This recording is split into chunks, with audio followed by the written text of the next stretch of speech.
que no tenga tentaciones, que el marido ya no tome, que los hijos no sean rebeldes, que se muera la suegra, todo aquello que estorba, que es incómodo.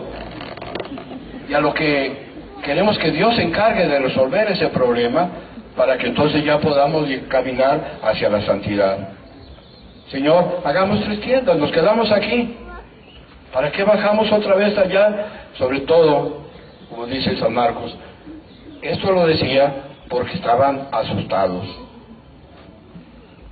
El Papa Juan Pablo II, muchas veces, creo que desde el principio de su pontificado, aquí tengo técnicos en historia y en espiritualidad cristiana que puede decir que no es cierto, pero tengo entendido que desde el principio de su pontificado empezó a repetirnos, y lo hizo muchas veces, esa frase: no tengan miedo. Porque creo yo que en ese asunto del cambio de vida, de la conversión, las buenas intenciones muchas veces no alcanzan a superar el miedo.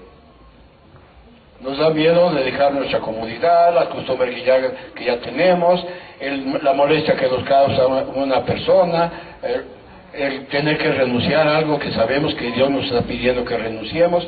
Nos da miedo. ¿Qué vamos a hacer si no renunciamos a esto?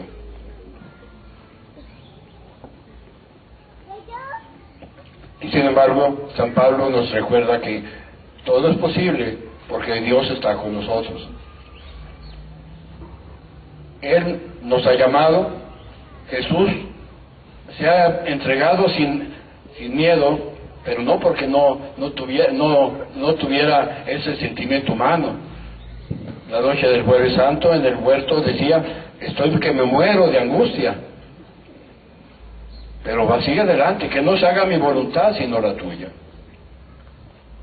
Yo creo que cuando Dios le pidió a Abraham que sacrificara a su hijo Isaac, que por cierto el autor sagrado pone en labios del ángel del Señor esa frase para que le duela más a Abraham: entrégame, sacrifícame a tu hijo, a tu único, al que tanto quieres. Así como picándole más fuerte, ¿verdad? ¿Por qué? Porque sabe que Abraham no tiene miedo, y no porque no le duela perder a su hijo. Había vivido de la promesa, había dejado su tierra, su familia, su parentela, por ir siguiendo esa palabra desconocida para él, de un Dios desconocido para él, a una tierra desconocida para él, donde iba a tener una gran descendencia, más numerosa que las estrellas del cielo, y solamente tiene 2 hijos: Ismael, que se fue al desierto, e Isaac, que es el hijo de las promesas. Y ahora Dios le pide que lo sacrifique. Seguramente lo siente, y repito esa palabra un poquito cruel: ese hijo único al que tanto quieres, sacrifícalo. Y Abraham no pone ninguna objeción, no tiene miedo a la voluntad de Dios, y no porque no lo siente, como Jesús: estoy angustiado hasta la muerte, pero que no se haga en mí mi propia voluntad, sino tu voluntad, le dice el Padre. Y esa voluntad, pues, la acepta hasta las últimas consecuencias. A nosotros en el Evangelio de hoy se nos invita a escuchar a Jesús.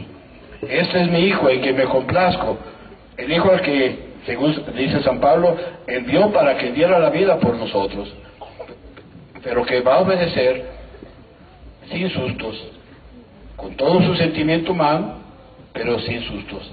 Y nos dice: escúchenlo. Y sabemos, sobre todo los que están en evangelización, que está en los cursos de Biblia, que cuando la palabra de Dios dice una cosa, aunque haya sido escrita hace 2000 años, es actual para nosotros. Hoy nos dice el Padre: este es mi Hijo amado, escúchenlo. Y escucharlo significa aceptarlo hasta las últimas consecuencias. Amar al Padre como Jesús lo ama, amar a nuestros hermanos como Jesús nos ama a nosotros. Pero a veces nos asusta esto. ¿Cómo voy a acercarme con esta persona que tanto me ha ofendido? ¿Cómo le voy a poner una cara de respeto, de amabilidad, de buena educación, si me ha tratado tan mal? ¿Qué va a hacer de mí si rompo esa relación que sé que no me conviene? ¿Qué voy a hacer? ¿Me voy a quedar solo? La actitud de algunas personas que tienen, por ejemplo, en el caso de su matrimonio, que tienen algún problema y llega una separación, pero tengo que la cintura.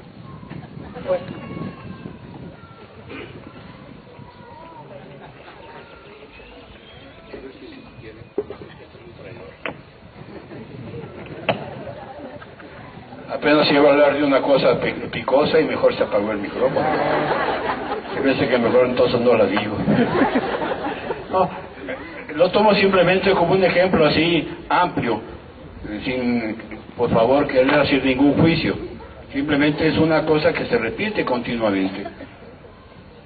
Tengo que rehacer mi vida, dice. Y rehacer mi vida significa tomar un camino que no es el mejor.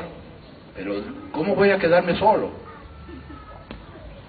Entonces, así muchas cosas nos asustan. Ese negocio que me está dando para vivir, si renuncio a él, ¿qué voy a hacer?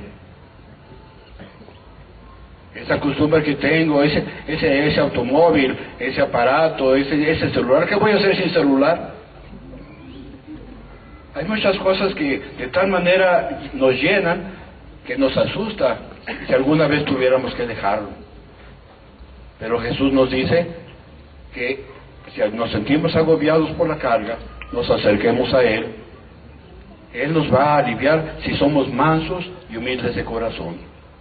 Si no entablamos pleito contra la voluntad de Dios, si sabemos reconocer que Dios sabe mejor que nosotros lo que nos conviene, no solamente para la vida eterna, sino incluso para las cosas de este mundo. Pero como los discípulos, nos da miedo. Y entonces hablamos sin saber lo que decimos. Dice Marcos, cuando Pedro sugiere que se queden allí, no sabe lo que dice, porque estaban asustados. Pero lo peor de cuando estamos asustados es que no queremos dejar de asustarnos. Cuando bajan de la montaña, nos dice el mismo evangelista, Jesús les dice, no cuenten a nadie hasta que el Hijo del Hombre resucite entre los muertos. Y ellos siguen sin entender. Pero disimulan su temor. Dicen, es que no sabía, es que a mí no me explicaron, no entendían qué significaba eso de resucitar entre los muertos. Y yo creo que no era tanto que no supieran lo que es resucitar entre los muertos. Lo que querían es no morir para tener que resucitar, no tener que pasar por la muerte para poder llegar a la resurrección. Quedémonos aquí, decía Pedro, ¿para qué vamos a batallar? Allá abajo acababa Jesús de hablarles de que era necesario que el Hijo del Hombre fuera entregado en manos de los gentiles y lo condenaran a muerte, y que al tercer día iba a resucitar. Pero ellos no entendían y no se atrevían a preguntar, para no comprometerse. Se asustaban ante la realidad, que en el fondo yo creo que sí sabían, pero mejor no me di cuenta. Como decimos en la comunidad, nosotros tenemos una frase para esos casos de emergencia: no soy consciente. Aquí mis hermanos no me negarán esa costumbre que tenemos en la comunidad. No soy consciente que va a haber esta reunión y no fui, es que no soy consciente. Que sucedió esto, que se rompió un plato, yo no fui consciente. Nos da miedo enfrentarnos a la realidad. Creemos que estamos solos. Pero ¿qué hemos escuchado? El que no perdonó a su hijo nos va a abandonar. Jesús, que nos amó hasta dar la vida por nosotros, ¿se va a olvidar de nosotros? ¿Nos va a dejar encampanados a medio camino a ver qué hacemos? No quiso quedarse con nosotros para explicarnos las Escrituras. ¿Se acuerdan del pasaje de los discípulos de Maús? Se queda con nosotros para explicarnos las Escrituras, para que no le tengamos miedo a saber que para poder resucitar tenemos que morir primero. Y para esta resurrección de esta Pascua que ya viene pronto, tenemos que morir a nuestro pecado, a nuestro egoísmo, a nuestro susto.